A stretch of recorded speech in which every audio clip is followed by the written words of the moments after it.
Of course, we're back into movie magic here.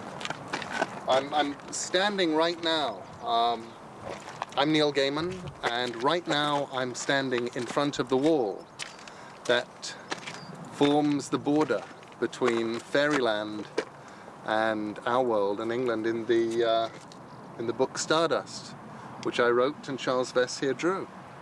And this is the wall as made for the film of Stardust. And of course, because it's a movie and because nothing is true, despite the fact that this is very obviously a very real wall and has lichens on it and all sorts of things, you discover as you start to walk around it that actually this is just one section of a plaster of Paris wall that was designed, and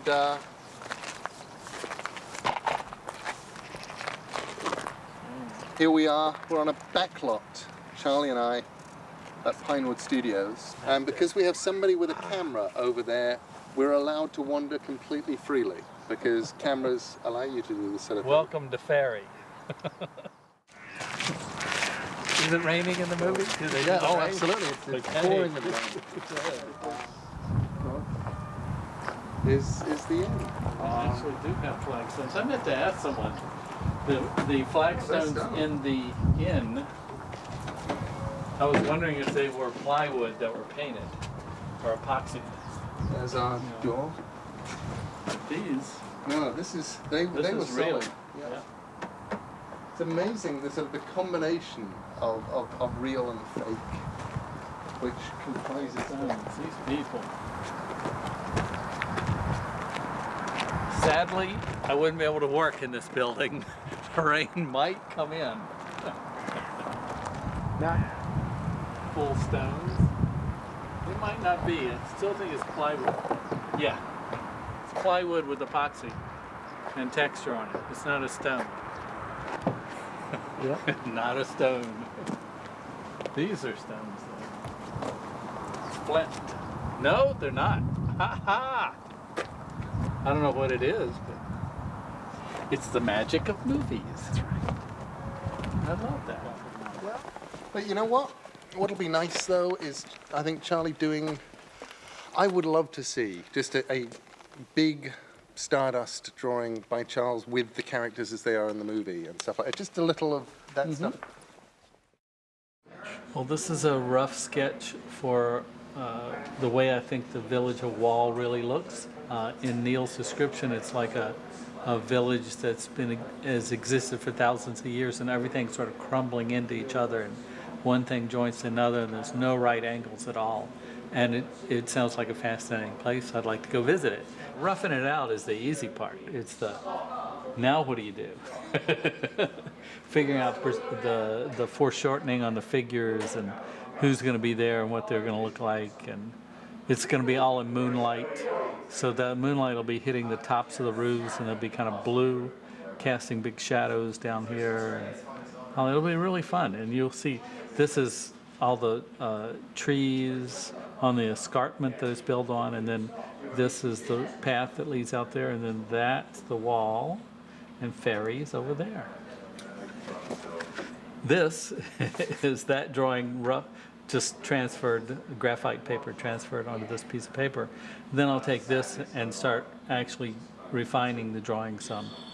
Try to keep the roughness of the building in there, but a little more refined, the figures more refined. And then once that's done, I'll lightly ink over some of these outlines in ink, and then I'll put color washes on top of that.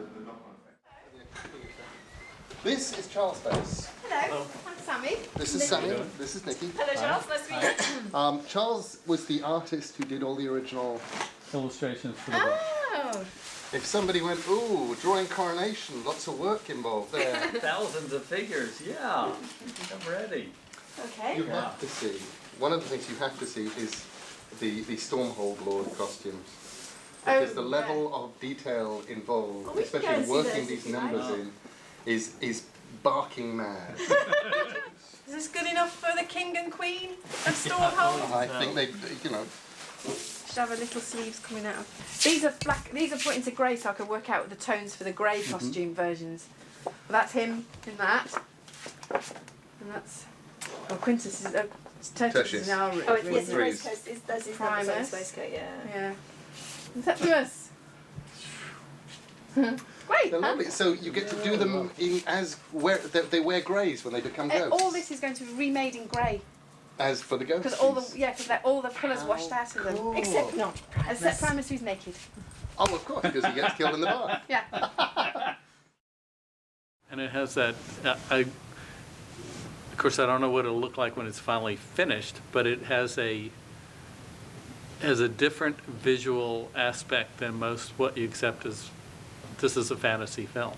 And I really like that. It's very fresh, so. I want to see the rest right now. What I like is it looks very practical.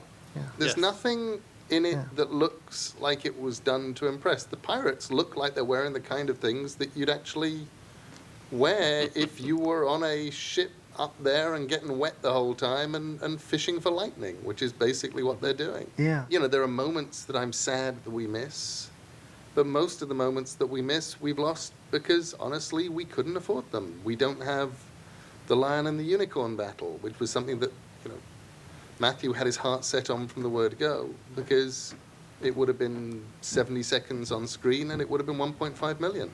Right. And there are better places in that film that we could put our 1.5 million than doing a Lion and a Unicorn battle. So that kind of thing, I look at it and I miss it, but it's fine.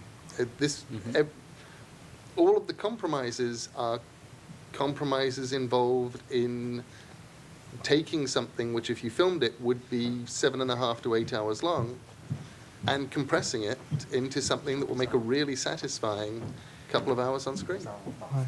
It's kind of the process that happens when you collaborate with someone, and either one of you by yourself wouldn't hit the level that the two of you merging do, and this is sort of like the book and the movie collaborating, and it's become something else. It's really wonderful.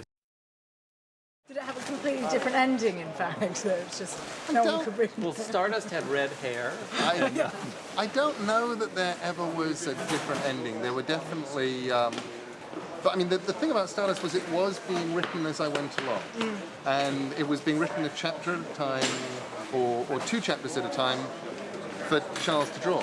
Is it a bit like telling a bedtime story? Yeah. It was a lot like telling a bedtime story to myself, and every now and then, I just remember those huge, wonderful moments where suddenly all the pieces were in place where I needed them, and I hadn't been conscious that I'd been setting it all up, and suddenly they were there. I think there's honestly, to answer your question, there were bits that I missed from the script, and now, from the script of the novel, and now there are bits that were in the original draft of the script which budget or time or the constraints of filmmaking mean are no longer in there right now. Do I miss all of them on some kind of strange abstract existential level? Yes. In reality, you're sitting there watching the movie, and if the movie works, you aren't going to be going, oh my god, I really wish, the little hairy man and the vampire trees were back in there. Because the little hairy man and the vampire trees are wonderful, and I was very pleased I wrote them, and they're still in the book for anybody who wants to go and look. But they're honestly, 8 minutes of screen time that we don't have in a film where we really need to get Tristan and Yvaine introduced as soon as humanly possible, because we're going to be over half an hour into the movie before they meet anyway. So I'm simply in awe of the job that Jane and Matthew did of making this thing work. Because as I said before, it's like they translated it from one language into another. It was written in the language of a book, and they translated it into the language of a film. But you do hit all of the moments that you remember. They're there. here are the witches, and over there's the inn, and it's all there.